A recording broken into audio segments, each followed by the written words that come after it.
So Congress is preparing to refer two more people to the Department of Justice for criminal prosecution for contempt of Congress, Peter Navarro and Dan Scavino. But like rush hour traffic, things seem to be backing up over at DOJ. Let's talk about that, because justice matters.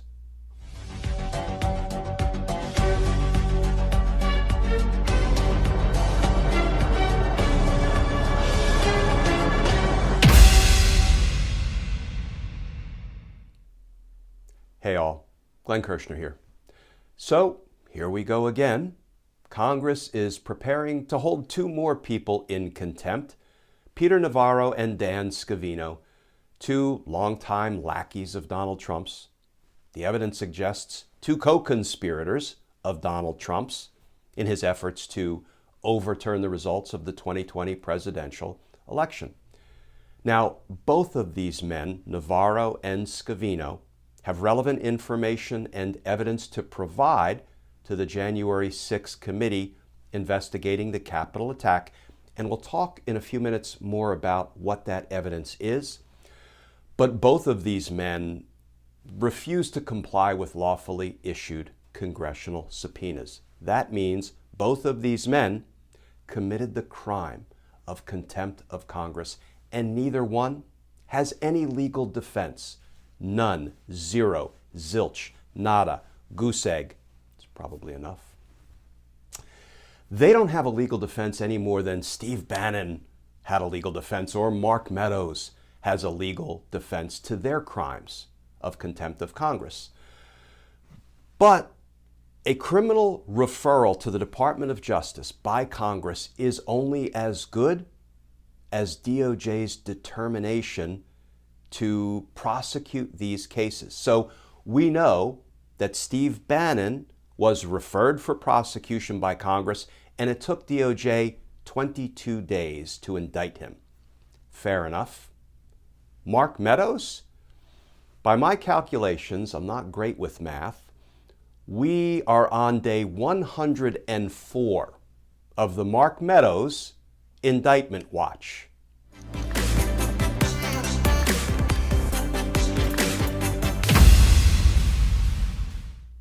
Yes, 104 days ago, Congress referred Mark Meadows for prosecution for contempt of Congress, a crime he inarguably committed, a crime for which he has no defense.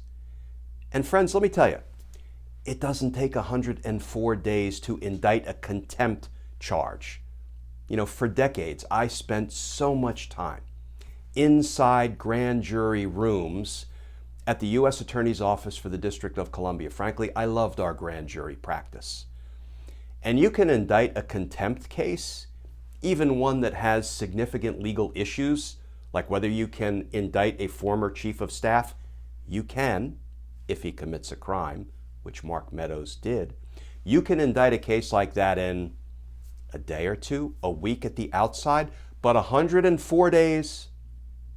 Now, the law governing a referral by Congress to the Department of Justice for contempt is, for those of you scoring at home, it's 2 United States Code, Section 194.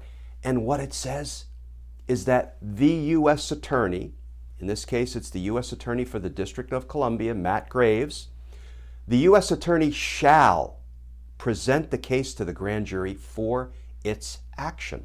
As far as we know, that hasn't happened. Now, we've already been through in earlier videos the many reasons for that. Maybe they're investigating Meadows for a larger overarching conspiracy, so they don't want to indict this single standalone contempt of Congress charge. They want to wait to roll it into a larger indictment. That would make sense if that's what DOJ was doing. We know there's lots of legal analysis and hand-wringing and legal navel-gazing that's likely going on about whether we can really indict a former chief of staff to a president. I think I said you can if he committed crimes, but that may account for some of the delay. Maybe, just maybe, Mark Meadows is cooperating. He's had a change of heart. Maybe he doesn't want to go to prison for up to 1 year. So we're saying there's a chance that he's actually cooperating with the J6 committee and the Department of Justice. Whatever the reason, we're on day 104, awaiting a Mark Meadows indictment. So what does that tell us about a Peter Navarro or a Dan Scavino criminal referral to the Department of Justice? It tells us that Congress is at the whim of DOJ. It's at the whim of the executive branch. DOJ is an executive branch agency as to whether its subpoenas will be enforced, as to whether crimes committed against Congress, contempt of Congress, will just sort of be punished or will be ignored by the Department of Justice. Talk about disrespect from one co-equal branch of government to another. So it remains to be seen what will happen once Congress refers Scavino and Navarro for criminal prosecution. Okay, let's circle back to the information that Navarro and Scavino have relevant to Trump's criminal, corrupt, unconstitutional efforts to deny Joe Biden his rightful win, to thwart the will of the American voters, and to install himself unconstitutionally as president for a second term. So Navarro is an easy one. He wrote a book setting out the efforts he undertook to overturn the election's results, including communications with Donald Trump. And he asserts in the book, Donald Trump was fully on board with it all, virtually announcing Donald Trump was a co-conspirator of mine in our efforts to overturn the election's results. So he's disclosed all this in his book, Trying to Earn a Buck. And yet, he said, I can't talk about these things before Congress because I'm invoking executive privilege. That dog won't hunt for any number of reasons, including that Joe Biden said, I do not invoke it, and it's President Biden's to invoke, the sitting president, not Donald Trump's. So Navarro has no leg to stand on. And you've probably seen Peter Navarro, who is a really distasteful character in his arrogance and his idiocy. He touts this thing he calls the Green Bay sweep. It was the Green Bay sweep. That's what I call it, referring to Vince Lombardi, former late coach of the Green Bay Packers, who I'm sure is turning over in his grave every time Peter Navarro invokes the Green Bay sweep, which involves sort of overpowering the opponent. He keeps talking about this thing he calls the Green Bay sweep and thinks it is some kind of justification to overturn the will of the American voters by electing Joe Biden. And here is what I want to do, kind of pulling back to the 30,000-foot overview of all of these attempts to corruptly overturn the election's results.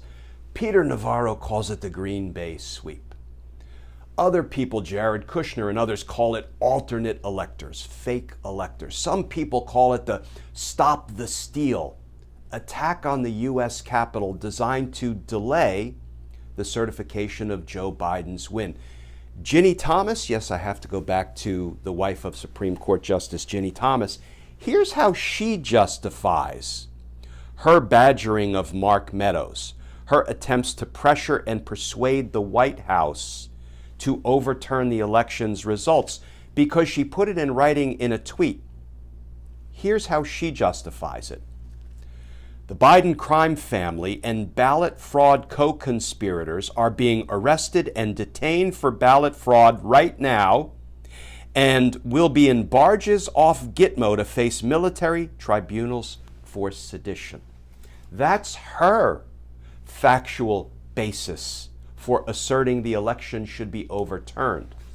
So whether it's the Green Bay sweep, the fake electors, the Stop the Steal attack on the Capitol, or Ginny Thomas's declaration that ballot fraud co-conspirators are at this moment being detained on barges off Gitmo, awaiting their sedition trials.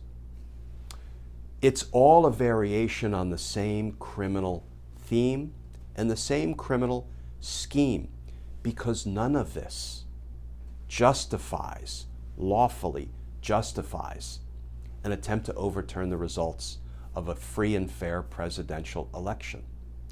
All of it makes these people co-conspirators in a conspiracy to commit offenses against or defraud the United States of America, what we call a 371 conspiracy. And our challenge right now is the Department of Justice seems unable to even indict Mark Meadows for a simple contempt of Congress case, a crime that there is no legitimate defense to. This failure of DOJ to act in a timely manner, all hope is not lost. And I say every day, I can't envision a Department of Justice that fails to hold all of these people accountable for the crimes that we've seen with our own eyes, crimes designed to bring an end to our democracy. I don't believe DOJ will fail to bring those charges. They haven't brought them in a timely manner, which is endangering the health and public safety of our nation, but I believe they will bring them, because if they don't, that guarantees the end of our republic. And I don't think DOJ is in a position to want to either be complicit in or through its negligence lead America down the path to the end of our republic. We need to keep our republic. We need to fight for our republic.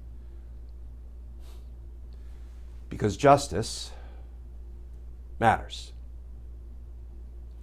Friends, stay tuned. It continues to heat up. It looks like at times it's spinning out of control. It looks like accountability may never come, or is so far off on the horizon that we're not going to get there in time, but I believe we are going to get there in time. The anxiety level is high, the frustration level even higher.